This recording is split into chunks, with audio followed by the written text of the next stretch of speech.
السلام عليكم ورحمة الله وبركاته. النهاردة هعمل كمية قرنبيط لإفطار وغدا، وأعرفك إن ممكن نعملها تكفينا فطار وغدا لمدة أيام بأقل تكلفة. الوقت دي قرنبيطة أنا جبتها، شوفوا قطعتها ضفتها، ادتني كمية كبيرة. الكرنبيط ده يا جماعة لو انت استعملتيه بالطريقة ديت هيوفر لك دلوقتي قرص الطعمية بجنيه. ما يكفيش الواحد 5 أقراص منهم في فطار أو غيره.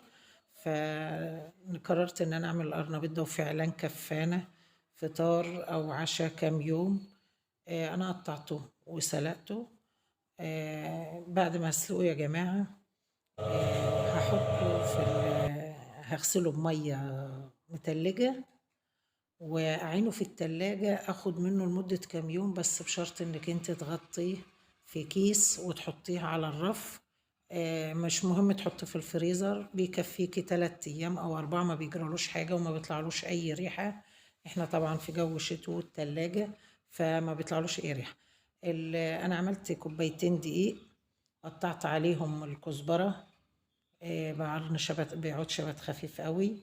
ممكن تقطعي قرن فلفل لو عايزة، حامي، شطة، زي ما انت عايزة. 3 بيضات يا جماعة بس على 2 من كوباية الشوب بتاعة العصير. دقيق وربطة كزبرة، ما دقتهاش، لو دقتها هتدي لون اخضر زيادة عن اللازم في العجينة، وهتسرد لو انت عينت العجينة في التلاجة. الخضار هيسرد مية على وش العجينة ويخليكي ايه، يعني نفسك تجزع منها.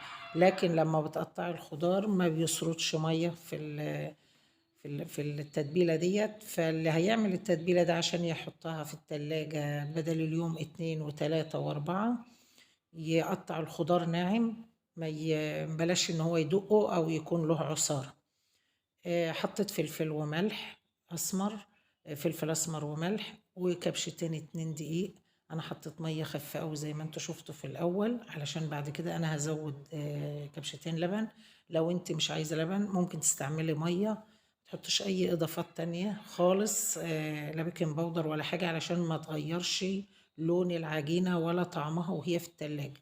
العجينه دي يا جماعه، وحطيت فص توم في الاخر اهوت ناعم. العجينة دي يا جماعة والله والله عن تجربة، قعدت في التلاجة عندي أسبوع، أعمل منها هي والقرنبيط في الفطار يوميا، مفيش أي حاجة.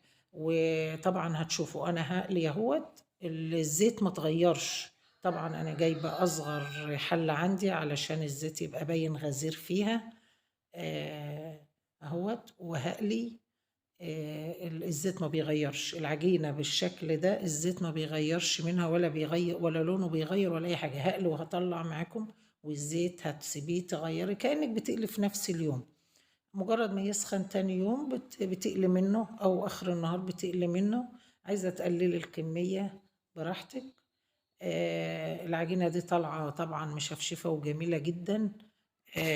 في الكرنبيط لما يتقلي هتشوفوها اهوت، لونه جميل. وطبعا انتم ملاحظين اهوت طالع ناشف في ايدي جميل، وهتشوفوه قلبه طري جميل جدا جدا ومستوي.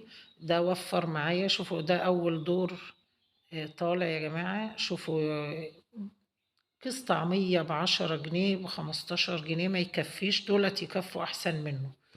واكلة وجبة وكاملة ودسمة اهيت، وتوفير شوف بسم الله ما شاء الله. واكله وهي فيها ريحه الطعميه، ريحه هي الكرنبيط ما شيء طبيعي، وهو مقلي بالتوابل ديت بيبقى فيه ريحه الطعميه.